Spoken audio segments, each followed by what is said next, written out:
자, 이번 단원에서는 유전자와 형질 발현에 대해서 공부를 하도록 하겠습니다.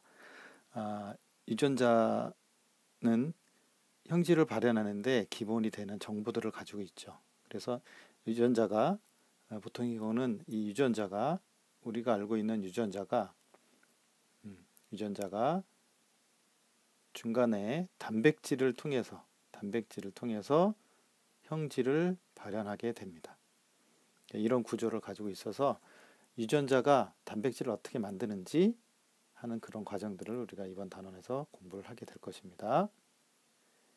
자, 그래서 이제 먼저 그 유전 물질이 어떻게 발견되게 되었는지 하는 그 과정을 먼저 우리가 보면 되겠는데, 첫 번째는 멘델이 1865년에 멘델의 유전 법칙에 대해서 제안을 하면서 그때 어떤 얘기를 했냐면 유전인자가 있다라고 제안을 했습니다. 이때 멘델은 유전인자가 어떤 것인지 보지는 못했지만 그 유전인자의 성질을 얘기했었죠. 그래서 세포 내에 두 개가 존재하고 세포 분열할 때 이것이 서로 나뉘고 그 다음에 다시 수정할 때, 생세포 만들 때 분리가 됐다가 수정할 때 다시 합쳐지는 것에 대한 이야기들을 했었습니다. 그래서 이 멘델의 그 유전인자는 멘델 이후에 멘델의 법칙이 재발견될 때까지 어떤 것이 어디에 위치하는지는 사람들이 알 수 없었죠. 근데 서턴이 1902년에 염색체를 관찰하다가 이 염색체의 행동이 멘델이 얘기했던 유전인자와 동일한 행동을 한다는 것을 알 수 있었고, 그래서 서턴이 염색체 설이라는 것을 제안했습니다. 그래서 이 염색체에 유전인자가 있을 것이다 라고 제안을 했죠.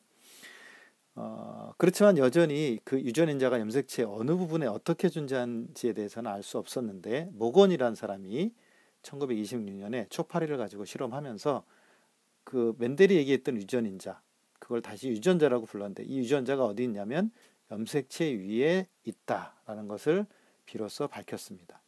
그래서 유전인자가 염색체에 있다는 것을 비로소 밝혔고요. 그리고 1940년대에 되면서는 이 염색체가 뭘로 돼 있냐라는 걸 얘기했을 때 DNA와 단백질로 구성이 되어 있다라는 것이 밝혀졌어요.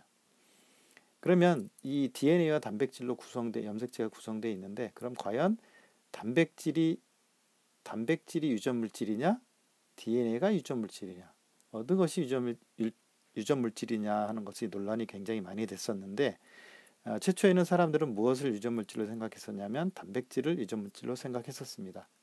그 이유는 왜냐하면 단백질은 다양한 형질을 나타낼 수 있는 그런 구조, 다양한 종류의 단백질이 나타날 수 있었기 때문에 이 단백질을 유전물질로 생각했었고요. 반면에 DNA는 너무 간단한 구조를 가지고 있었기 때문에 DNA가 과연 아주 그 간단한 한 가지밖에 나타낼 수 없으니까 이게 유전물질일까 하고 생각해서 처음엔 단백질에 대한 연구들을 많이 했었지만, 단백질이 유전물질이라는 증거는 찾을 수가 없었죠. 그래서 사람들이 그 다음에 어디로 눈을 돌렸냐면, 그러면 DNA가 유전물질인가?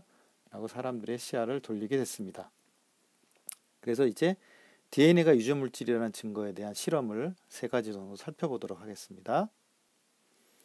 자, 첫 번째 실험은 DNA가 유전물질인지에 대해서 알아본 첫 번째 실험은 그리피스의 실험입니다. 그리피스라는 사람이 실험을 했는데, 이 그리피스는 어떤 실험을 했냐면 형질 전환 실험을 했어요. 그래서 그리피스 실험을 형질 전환 실험이라고 얘기하는데, 이때 형질 전환 실험에 사용된 생물은 뭐냐면 폐렴 쌍구균이라는 균입니다. 그래서 이 폐렴 쌍구균은 쌍구균이니까 동그라미로 생긴 균이 두 개가 붙어 있다 해서 쌍구균이라고 해요. 이 폐렴 쌍구균은 두 가지 종류가 있는데, 여기 보면 S형 균이 있고 R형 균이 있습니다. 그래서 S형 균은 생긴 모양이 어떻게 생겼냐면 쌍구균이니까 동그란 게, 그죠? 이렇게 두 개가 같이 모여 있고, 이 바깥을 피막이 둘러싸고 있어요. 이렇게 둘러싸고 있습니다. 그래서 피막이 둘러싸고 있기 때문에 표면이 매끄럽게 보여서 스무스하다. 그래서 S형 균이라고 얘기를 하고요. R형 균은 바깥쪽에 피막이 없이 그냥 안쪽에 동그란 것만 두 개가 이렇게 있습니다.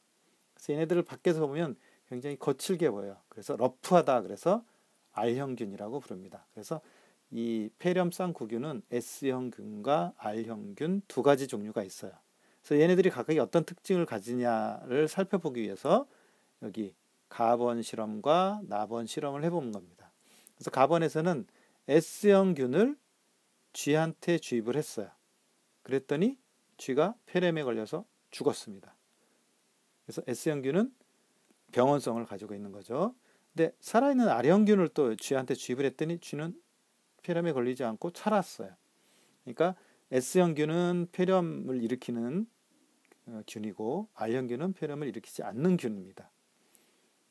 그래서 이번엔 어떻게 처리를 했냐면 그러면 S형균을 죽였을 때 열 처리를 하면 S형균이 죽게 돼요. 죽은 놈을 쥐한테 넣어줬습니다. 그랬더니 쥐가 죽지 않았어요. 그러면 S형균이 살균된 효과를 가진 거죠. 그래서 그리피스는 그럼 이 세 가지 대조군을 기반으로 해서 어떤 실험을 했냐면 일단 열 처리로 죽은 S형균, 그죠? 열 처리로 죽었습니다. 얘네들은 폐렴을 일으킬 수가 없어요. 그 다음에 살아있는 R형균, 그죠? 살아있는 R형균, 요거 두 가지를 함께 넣어줬습니다. 함께 쥐한테 넣어줬어요.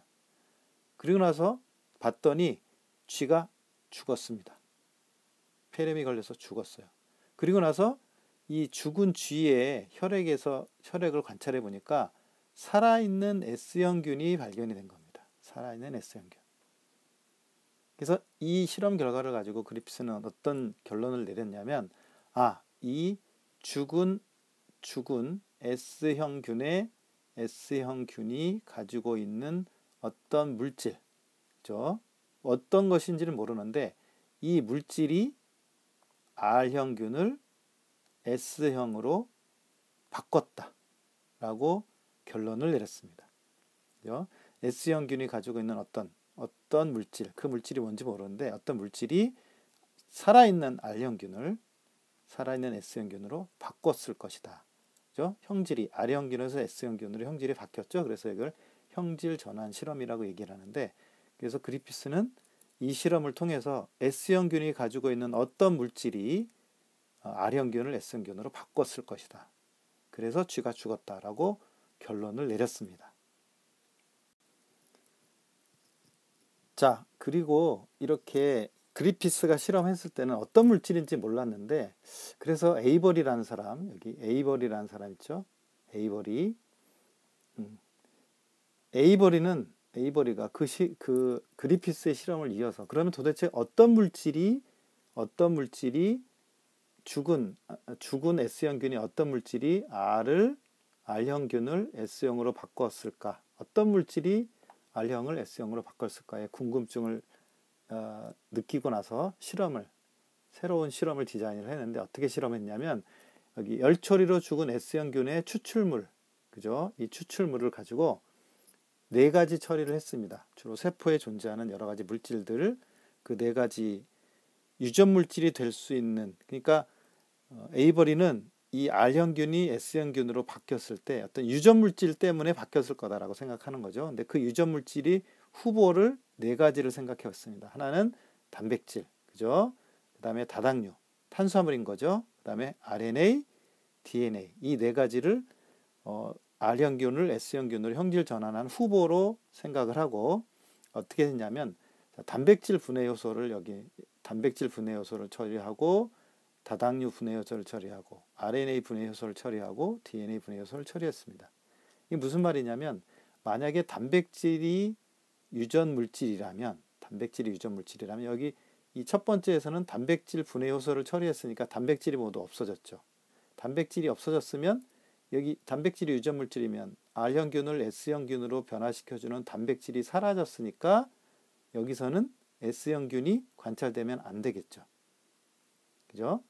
그래서 살아있는 R형균하고 단백질 분해 효소 처리한 이 두 가지를 합쳐준 겁니다. 그죠? 합쳐져서 R형균과 함께 배양을 했어요. 배양을 했더니 여기 뭐가 나왔냐면 S형균이 관찰이 됐습니다. 이 말은 무슨 말이냐면 단백질이 분해가 됐는데도 불구하고 R형균이 S형으로 형질 전환이 됐다라는 말이에요. 따라서 단백질은 유전물질이 아니다 라는 결론이 나는 겁니다.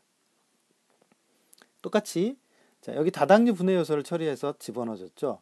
만약에 다당류가 유전물질이라면 다당류가 분해가 됐으니까 R형균을 S형균으로 바꿀 수가 없겠죠. 그런데 여기도 S형균이 관찰됐어요. 따라서 다당류도 유전물질이 아니다. 그죠? 단백질도 아니다. 그 다음에 RNA 분해 요소를 처리했습니다. RNA가 유전물질이라면 여기 또 S형균이 관찰되지 않아야 되는데 RNA가 분해됐음에도 불구하고 R형균이 S형균으로 바뀌었어요. S형균이 관찰이 됐습니다. 따라서 RNA도 유전물질이 아니다. 그죠? 근데 DNA 분해 요소를 처리하고 나서 R형균을 줬더니 여기는 S형균이 관찰되지 않았어요. 이 말은 무슨 말이냐면 R형균을 S형균으로 변환하는데 중요한 요소가 뭐냐면 DNA다라는 겁니다. 그래서 DNA가 없어졌기 때문에 R을 S로 바꿀 수가 없었다는 거죠. 그래서 결론은 뭐라고 얘기할 수 있냐면 DNA가 DNA에 의해서 R형균이 S형균으로 바뀌어졌다. 형질 전환이 일어났다라고 볼 수 있는 겁니다. 따라서 DNA가 유전물질이다라고 얘기할 수 있는데 이것은 직접적으로 DNA가 유전물질이다라고 얘기할 수 있는 증거는 되지 않고요. 간접적인 게 되는 겁니다. 직접적으로 DNA가 들어갔는지를 확인할 수 없기 때문에 그렇죠. 그래서 이 DNA가 유전물질이라는 것에 대해서 직접적인 증거를 얻도록 하기 위해서 그 다음번 실험을 했는데 그 실험을 하기 전에 먼저 우리가 알아야 될 것이 박테리오파지라는 바이러스입니다. 이 박테리오파지는 이 허쉬하고 1952년에 허쉬하고 체이스라는 사람이 이 DNA가 유전물질이라는 확실한 증거를 제시했는데요. 그래서 박테리오파지는 여기 있는 것처럼 바깥쪽에 단백질 껍질이 있고 안쪽에 DNA가 있습니다. 그죠? DNA가 있어요. 그래서 이 파지는 이걸 박테리오파지라고도 하고 간단하게 이거를 다른 말로 파지 이렇게도 부릅니다. 똑같은 말이에요. 박테리오파지나 파지나. 근데 이 파지는 바이러스니까 기생을 해야 되는데 어디에 기생을 하냐면 대장균에 기생을 합니다. 대장균에 기생을 하면서 살아요. 그래서 대장균이 가지고 있는 물질대사를 할 수 있는 효소들을 이용해서 자기 자신을 증식하는 그런 효과를 가지고 그런 바이러스입니다. 그래서 대장균 안에서 파지가 막 증식이 되고 나면 대장균을 파괴시키고 밖으로 나오죠. 이런 특징을 가지고 있어서 그 박테리오파지를 이용해서 DNA가 유전물질인가? 왜냐하면 박테리오파지 안에 DNA가 존재하죠. 그리고 처음에 우리가 얘기했던 것처럼 염색체는 DNA하고 단백질이 되어 있으니까 단백질 아니면 DNA 둘 중에 하나가 유전물질일 텐데 어떤 게 유전물질인지 확인을 해본 겁니다. 자, 그래서 허쉬하고 체이스는 다음과 같은 실험을 했어요. 허쉬하고 체이스가 어떤 실험을 했느냐? 여기 그 그림에 있는 것처럼 이제 자기 방사법을 이용해서 실험을 했습니다. 자, 자기 방사법에 이용된 방사능 물질이 뭐냐면 S35, 그죠? 황이에요. 그다음에 P32, 인입니다. 이게 두 가지를 볼 수 있는데 S32는 어디에만 들어있냐면 이거는 단백질에만 들어있어요. DNA에는 들어있지 않은 원소입니다. 그죠? S32는. 그다음에 P32는 이거는 DNA에만 들어있습니다. DNA에만 있고 단백질에는 들어있지 않은 원소예요. 그래서 단백질에만 방사능 물질을 처리하든가 DNA에만 방사능 물질을 처리해서 두 개가 어떤 식으로 연결이 되는지 검출이 되는지를 확인해 본 겁니다. 그래서 첫 번째 실험을 보면요. 첫 번째 실험을 보면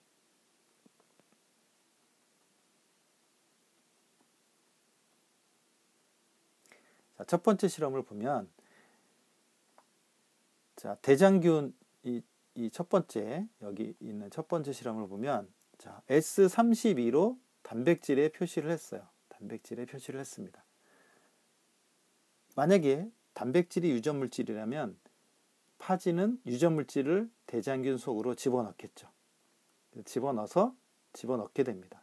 그리고 나서 원심 분리를 하게 되면 이 아래쪽에 원심 분리를 하면 대장균은 무겁고 파지는 가벼우니까 아래쪽에 여기 이 아래쪽에 대장균이 있게 되고요. 이 아래쪽에 대장균이 있게 되고 요 위쪽에 파지가 있게 됩니다. 그죠? 근데 만약에 단백질이 유전 물질이라면 유전 물질을 이 안으로 대장균 안으로 집어넣게 되겠죠. 집어넣게 돼서 이 대장균에서 방사능이 검출이 돼야 되는데 이렇게 실험을 해서 실험 결과를 보니까 대장균에서는 방사능 검출이 안 됐어요. 방사능 검출이 안 됐고 파지 쪽에서만 방사능이 검출이 됐습니다. 이 말은 무슨 말이냐면 단백질이 유전 물질로 들어가지 않았다. 그죠? 유전 물질은 단백질이 아니다라는 걸 얘기해 주는 겁니다. 그거에 비해서 두 번째, P32, 그죠? P32로 DNA에다가 표시를 했어요. 그죠? P32 DNA, 그러니까 DNA로 표시를 했습니다. 그리고 똑같이 파지가 유전 물질을 집어넣을 수 있는 시간을 주고 원심 분리를 했어요. 역시 동일하게 아래는 대장균, 이쪽엔 파지가 있겠죠. 그래서 어디에서 방사능이 검출됐나를 봤더니 대장균에서 방사능이 검출됐다는 겁니다. 다시 얘기하면 박테리오 파지에 있던 DNA가 대장균 안으로 들어갔다라는 것을 얘기해 주는 거죠. 결국은 결론은 뭐냐면 박테리오 파지 유전 물질은 단백질이 아니라 DNA다라는 것을 증명해 주는 실험이 되겠습니다. 그래서 직접적으로 DNA에 방사능 표시를 하고 그 방사능 표시된 것이 대장균 속에서 검출이 되었기 때문에 DNA가 박테리오 파지의 유전 물질이구나라는 것을 분명히 알게 된 것입니다.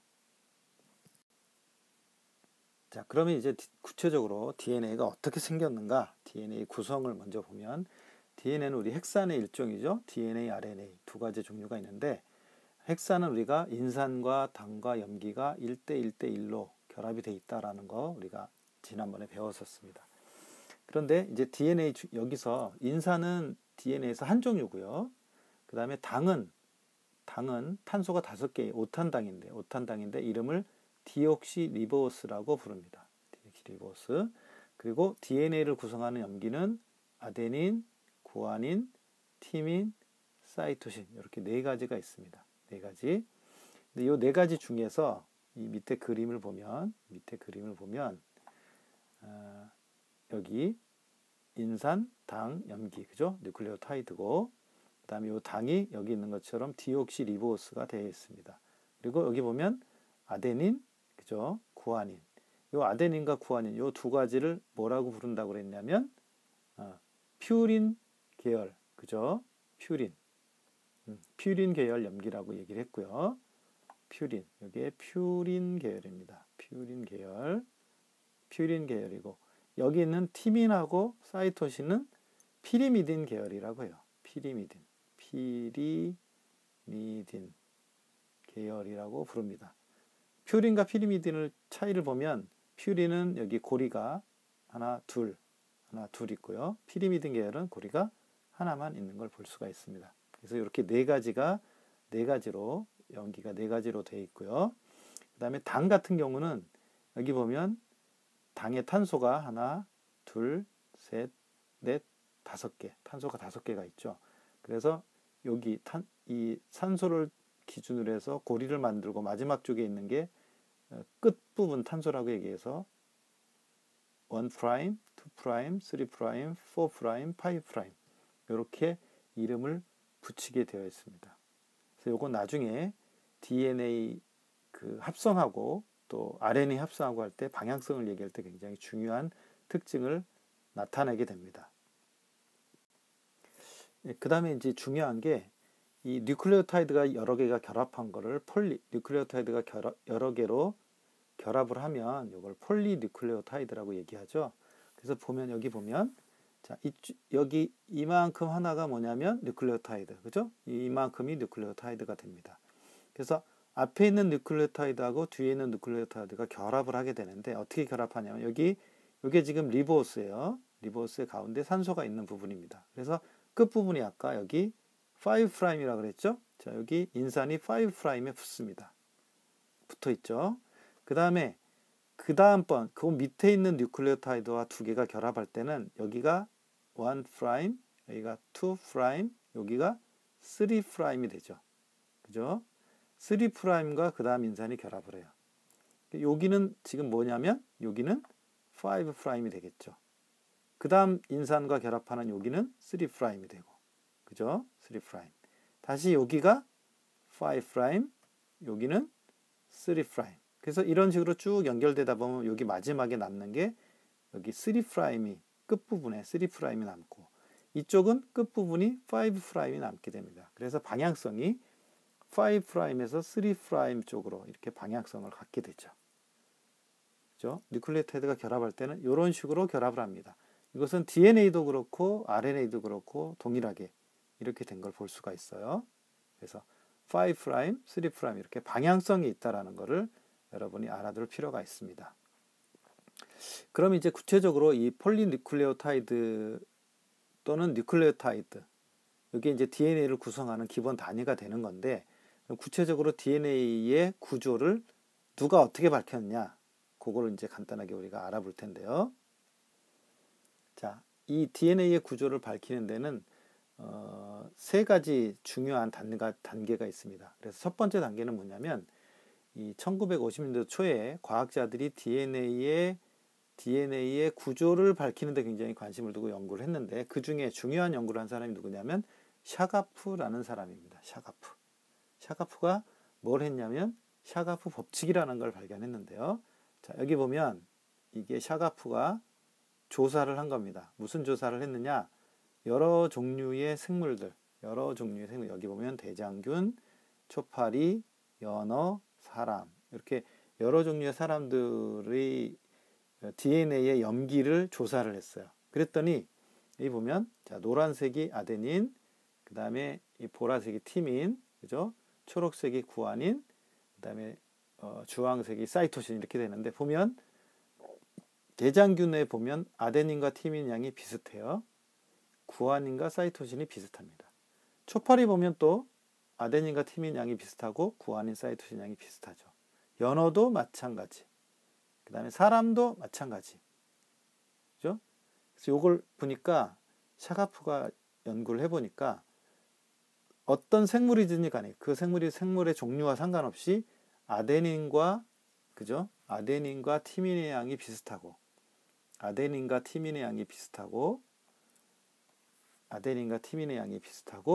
구아닌과 사이토신의 양이 비슷하더라 이겁니다. 모든 생물에서 다 그렇게 나타난 거죠. 그래서 이걸 뭐라고 부르냐면 샤가프 법칙이다라고 부릅니다. 샤가프 법칙. 그래서 이 염기 아데닌과 티민의 양, 구아닌과 사이토신의 양이 같더라라는 것을 밝혀내게 돼요. 그래서 이 샤가프 법칙이 나중에 DNA 구조를 밝히는데 굉장히 중요한 근거가 됩니다. 그 다음에 이제 두 번째가 뭐냐면, 첫 번째가 이제 샤가프 법칙이고요. 두 번째가 뭐냐면 X선 회절 사진이에요. 여기 X선 회절 사진입니다. 그래서 DNA를 추출해서 알갱이로 만든 다음에 그 알갱이에다가 X선을 조이면, 그 조인 것에 의해 X선을 조이게 되면 DNA의 구조를 반영해서 이런 사진이 찍혀 나오게 돼요. 그래서 이 사진을 해석을 하면 DNA가 어떤 모양을 가지고 있는지를 알게 되는 겁니다. 그래서 이걸 한 사람이 누구냐면 플랭클린이라는 여자 과학자하고 윌킨스라는 사람, 이 두 명이 요 X선 DNA에 대한 X선 회절 사진을 가지고 해석을 하게 됩니다. 그래서 어떤 얘기를 하냐면 나선형 구조를 가지고 있다라고 얘기를 하고 있어요. 근데 구체적으로 DNA가 어떤 식으로 생겨서 나선형 구조를 가지고 있는지는 알지는 못했습니다. 어쨌든 나선형 구조를 가지고 있다라는 것을 플랭클린과 윌킨스가 밝혀내게 돼요. 그래서 이렇게 두 사람이 얘기한, 그죠? 샤가프와 그 다음에 플랭클린의 연구를 바탕으로 해서 1953년에 이제 왓슨하고 크릭이 뭘 제안을 하냐면 DNA는 어떻게 된 놈이냐? DNA는 어떻게 된 놈이냐면 DNA는 두 가닥의 폴리뉴클레오타이드가 서로 마주보면서 꼬여있는 이중나선 구조이다 라는 걸 밝혀냈습니다. DNA 구조가. 자, 이 사진을 보면 왓슨하고 왼편에 있는 사람이 왓슨이고 오른쪽에 있는 사람이 크릭인데, 왓슨과 크릭이 좀 전에 얘기했던 샤가프 법칙과 DNA 엑소선 회절 사진을 근거로 해서 DNA 모형을 만든 것을 보고 서로 토론하는 모습이죠.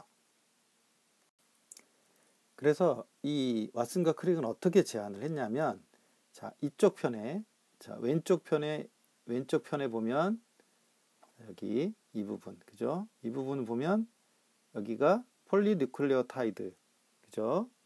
그 다음에 이쪽도 폴리뉴클레오타이드가 있는 걸 볼 수 있습니다. 이것들이 같이 양쪽으로 이중나선으로 두 가지 가닥으로 구성이 되어 있죠. 그래서 여기 보면 아데닌과 티민이 서로 결합하고 있고 구아닌과 사이토신이 서로 결합하고 있는 걸 볼 수 있습니다. 그다음에 바깥쪽으로는 인산이 결합이 되어 있는데, 여기 보면 우리가 봤듯이 이쪽이 5'이고, 그죠? 이쪽으로 가면 3'이 되고요.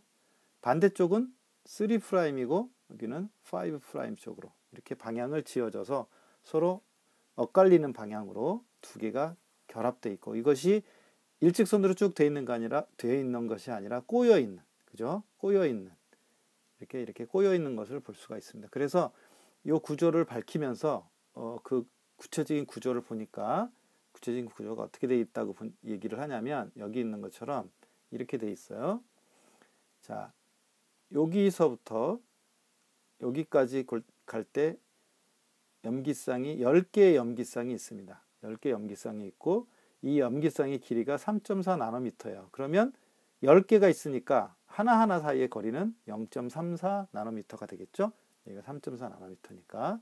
그리고 나서 이게 10개가 돌아가면서 이렇게 돌아가는 그런 걸 볼 수가 있죠. 그래서 염기 하나에서 그 다음 염기로 갈 때 돌아가는 그 각도는 36도, 그죠? 36도가 10개가 돌아가면 360도가 되겠죠. 그래서 10개의 염기쌍이 들어가고, 이 폭이 얼마냐면 3.4 나노미터고, 그 다음에 여기 이 길이, 그죠? 여기서 여기까지 이 길이는 얼마냐면 2 나노미터다 라는 것이 최근의 연구에 의해서 밝혀졌습니다. 그래서 왓슨과 크릭이 밝힌 DNA 구조는 어떻게 되냐면, 두 개의 폴리뉴클레오타이드가 서로 마주보면서 꼬여 있어요. 꼬여있죠. 나선처럼 꼬여 있죠. 그래서 이중 나선 구조로 되어 있고, 그 다음에 아데닌과 티민, 구아닌과 시토신은 염기가 상보적으로 수소 결합을 하고 있다라고 제안을 하고 있습니다. 그래서 이 DNA가 나중에 단백질을 감싸고 있고, 단백질을 감싸면서 염색사가 되고, 그죠? 이 부분이 염색사죠. 이 부분이 염색사. 그 다음에 이가 염색체가 되겠습니다.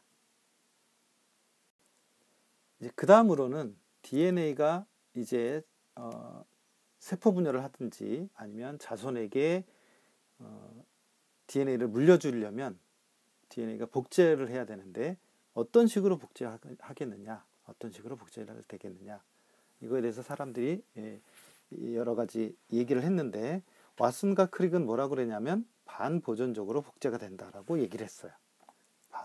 반보존적이 무슨 말이냐? 자, 여기 보면 이렇게 DNA가 복제되는 방법이 세 가지를 생각해 볼 수 있습니다. 세 가지. 여기 보면 첫 번째는 보존적 복제 모델이라고 그래서, 자, 여기는 기존의 DNA 가닥이에요. 그리고 이게 보존적으로 복제되면 기존의 DNA 가닥이 이쪽으로 오고 새로 합성된 DNA는 이쪽으로 갑니다. 그죠? 그리고 다시 여기 또 한 번 복제가 되면, 그죠? 이 원래 처음에 기존의 DNA 가닥을 중심으로 해서 여긴 기존의 DNA이고, 이거는 요 세 개는 새롭게 합성된 DNA 가닥이 되겠죠. 이런 식으로 기존의 DNA하고 새로 합성된 DNA가 서로 따로따로 전혀 다른 DNA 가닥으로 잡는 것을 보존적 복제라고 얘기를 하고요. 반면에 반보존적 복제는 여기 보듯이 이게 기존의 DNA 가닥이죠. 보면 요 기존의 DNA 가닥이 하나씩 나눠져 갔죠. 그리고 진한 파란색, 그 다음에 옅은 파란색은 새롭게 합성된 거죠. 그러니까 반반이 섞여 있는 겁니다. 그죠? 보존적은 여기 보면 기존의 DNA 가닥은 파란색 밑에 둘 다 있고 새롭게 된 거는 이쪽에 있죠. 그거에 비해서 반보존적 복제는 기존의 DNA 가닥과 새롭게 합성된 DNA 가닥이 서로 섞여 있는 걸 볼 수가 있습니다. 그죠? 그리고 나서 다시 복제가 되면 섞여 있는 건 계속 유지가 되고 비로소 새롭게 복제된 DNA 가닥을 볼 수 있습니다. 이게 반보존적 복제 모델이고요. 그 다음에 분산적 복제 모델은 그냥 막 섞여 있는 겁니다. 다 섞여 있어요. 섞여 있는 걸 볼 수 있어요. 이 세 가지가 가능합니다. 그 중에서 왓슨과 크릭은 뭐라 그랬냐면 반보존적 복제 모델이 가능하다라고 얘기를 했는데, 그럼 이걸 어떻게 증명할 거냐? 이걸 증명한 사람들이 또 있어요. 증명한 사람들이 누구냐면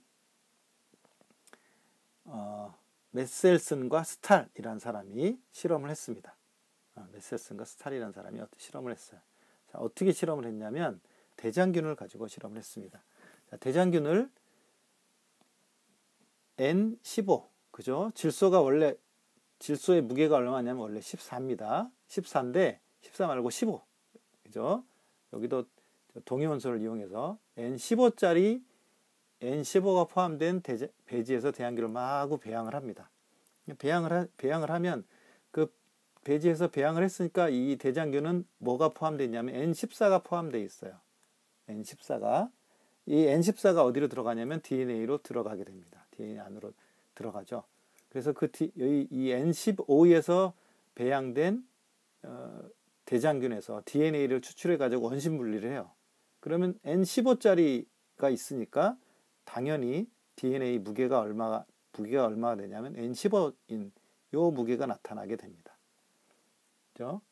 그리고 나서 이렇게 배양된 요것을 N14가 포함된 것으로 옮겨서 한 번만 분열시켰습니다. 한 번 분열시켰다는 건 뭘 얘기하냐면 이 부분을 얘기하는 거예요. 여기 이 부분을 기존의 DNA에서 첫 번째 분열이 일어난 이 부분을 얘기합니다. 이 부분을 얘기하는 거예요. 이 부분. 그죠? 이 부분. 이 부분과 비교를 해야 되는 겁니다. 자, 어떻게 비교가 되느냐 보세요. 자, 첫 번째 분열을 했는데 결과가 어떻게 나왔냐면 N14가 나온 것도 아니고 N14에도 안 나오고, 그죠? N14에도 안 나오고 N15도 안 나오고 중간이 나왔습니다. 중간이 나왔다는 건 뭐냐면 만약에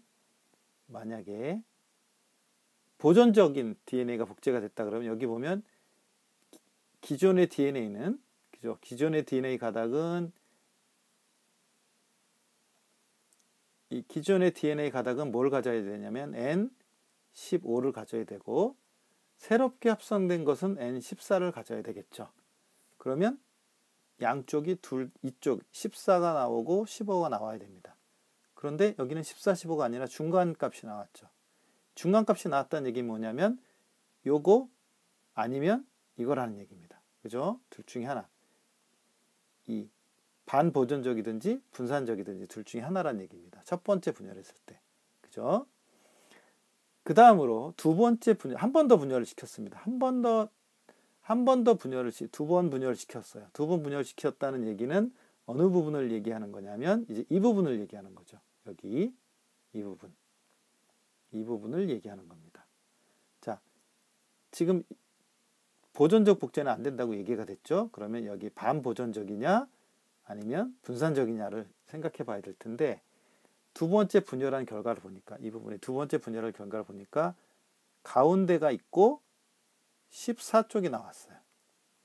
만약에 분산적이면 여기 지금 분산적인 것은 전부 다 섞여 있죠. 그러니까 계속 어디만 나와야 되냐면 가운데만 나와야 됩니다. 14가 나올 수가 없죠.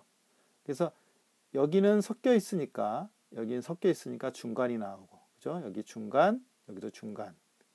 그 다음에 이 위쪽은 여기 새롭게 합성된 이 부분이 되겠죠. 그래서 이 실험 결과를 보면 DNA 복제는 어떤 방식으로 되는 것을 알 수 있냐면 반보존적으로 복제가 된다는 것을 알 수가 있겠습니다. 자, 그러면 DNA가 구체적으로 복제될 때는 어떻게 복제가 되느냐? 그러면 자, 여기가 원래 DNA가 이렇게 서로 결합이 돼 있죠. 결합이 돼 있는 부분에서 염기와 염기 사이가 수소 결합이 끊어집니다. 염기와 염기 사이에 수소 결합이 끊어진다는 얘기는 중간에 여기 이렇게 벌어진다는 얘기죠. 이렇게 벌어집니다. 그래서 이중나선이 풀리는 걸 볼 수 있어요. 풀립니다. 이게 풀리고 나면 DNA가 이렇게 풀리고 나면 어떻게 되냐면 여기 DNA 중합 효소라는 그 효소가 가서 여기다가 뉴클리오타이드를 결합시키면서 이렇게 새롭게, 그죠? 이게 새로운 DNA 가닥인 거죠. 여기는 이 초록색은 원래 DNA 가닥이고 이 붉은색은 새롭게 합성되는 DNA 가닥이 이렇게 합성되는 걸 볼 수 있습니다. 뭐에 의해서? DNA 중합 효소에 의해서 합성되는 걸 볼 수가 있습니다. 그 다음에 여기도 보면 이 반대쪽도 보면 이 초록색이 기존이고 빨간색, 붉은색이 새로 합성되는 가닥이 이렇게 합성되어 가는 것을 볼 수가 있죠. 그죠? 그래서 복제 결과 만들어진 것이 한쪽에는 원래 DNA가 그리고 반대쪽에는 그죠? 초록색은 원래 DNA고 붉은색은 새롭게 합성되는 DNA니까 반보존적으로 복제가 되는 것을 볼 수 있죠. 그래서 풀리고 나서 이 밑에 쪽이 합성이 되면서 새로운 두 가닥이 원래 한 가닥이었는데 새로운 두 가닥의 DNA가 형성이 돼서 처음에 하나가 있던 것이 두 쌍이 되는 그런 걸 볼 수가 있겠습니다. 근데 여기서 중요한 것은 이제 다음 쪽에서 얘기를 하겠는데 중요한 건 뭐냐면 DNA가 합성될 때는 방향이 있다는 겁니다. 그죠? 여기서 지금 보면 이쪽이 지금 여기가 지금 DNA죠. DNA 가닥이 DNA 이중나선 구조로 되어 있는데 이게 풀렸죠. 그래서 풀리는 효소는 DNA 풀림 효소라고 얘기를 합니다. 그러면 두 개가 결합되어 있는 것이 풀려서 한 가닥씩으로 되어 있죠. 그런데 DNA가 합성되는 방향은 아까 여기 지금 5'에서 3'으로 합성되는 걸 볼 수 있습니다. 아까 5'과 3'은 우리가 디옥시리보스 얘기했었죠. 이렇게 산소가 있었고, 그죠? 1', 2', 3', 4', 여기 하나 와서 탄소가 있는 거 5' 얘기했었죠. 그죠? 이게 합성되는 것을 우리가 봤었습니다. 그래서 이 모양처럼 DNA가 합성되는 것은 5' 쪽에서 여기 빨간색이 합성되는 거예요. 5' 쪽에서 쭉 가면 이쪽이 3'이 됩니다. DNA가 합성되는 것이. 그럼 이쪽 반대쪽도 그죠? 반대쪽도 5'에서 3'으로 5에서 3로 이렇게 이쪽으로 합성되는 걸 볼 수 있어요. 이런 식으로 합성이 됩니다. 이렇게 합성이 돼요. 그러면 이쪽은 어떤 걸 자, 요 그림을 확대해서 한번 보도록 하겠습니다. 자, 이 그림을 잘 여러분이 봐둬야 되는데, 요 그림이 뭐냐면, 5'에서 3'에서 5'은 원래 가닥이에요. 이 파란색은 원래 가닥이고, 붉은색은 새로 합성되는 가닥인데, 자, 보면, 처음에 이만큼만 풀렸다고 생각해 보세요. 이만큼만 풀렸다. 이만큼 풀리면 DNA가 합성될 때는 3에서 5 방향으로 3'에서 5' 방향으로 합성이 됩니다. 이렇게 합성이 되고 여긴 이렇게 합성이 되겠죠. 그 다음에 두 번째로 여기까지 풀렸습니다. 그럼 여기는 계속 합성해 오던 방향대로 합성해 가는데 이 아래쪽은 여기서 5'이 이쪽이니까 5에서 3로 합성이 되고 나면 이만큼 풀렸으니까 연결되는 게 아니라 다시 5에서 3로 이렇게 합성을 하게 돼요. 그죠? 그럼 이만큼 풀리면 어떻게 되냐면 얘는 계속해서 이쪽으로 오지만 여기는 또 다시 5에서 3로 이렇게 합성이 됩니다. 그러면 예를 들어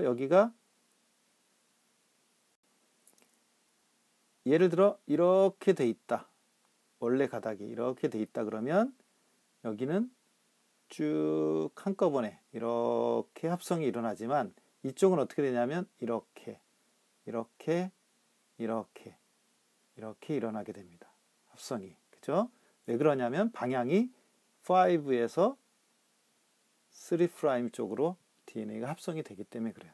그러면 여기는 이 위쪽에 있는 DNA는 한 번에 쫙 합성이 되지만 아래쪽은 조금 합성이 되겠죠. 그래서 이 위쪽에 있는 걸 뭐라고 하냐면 선도 가닥이라고 부르고요. 한 번에 쭉 DNA가 합성이 되니까 아래쪽에 있는 것을 지연 가닥이라고 부릅니다. 그래서 지연 가닥들은 중간에 틈이 있으니까 이 틈을 메워줘야 되겠죠. 그래서 이것을 메워주는 게 어떤 요소가 얘기를 하냐면 여기 있는 것처럼 DNA 연결 효소라는 것이 이 틈을 메워줍니다. DNA 융합효소는 DNA를 합성을 하고 중간중간에 틈이 있는 것은 DNA 연결 효소라는 것이 작용을 해요.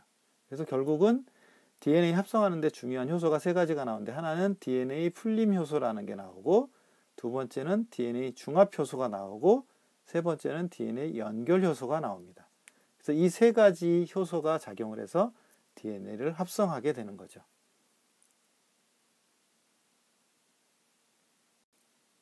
그래서 이 선도가닥 쪽은 한 번에 계속 쭉 합성을 할 수 있기 때문에 속도가 상당히 빠른 데 비해서 지연가닥은 조금씩 합성이 되고 중간에 또 연결을 해야 되기 때문에 지연가닥은 복제 속도가 좀 느린 것을 볼 수가 있겠습니다. 그래서 여기까지 해서 DNA의 구조와 복제까지에 대한 얘기를 마치도록 하겠습니다.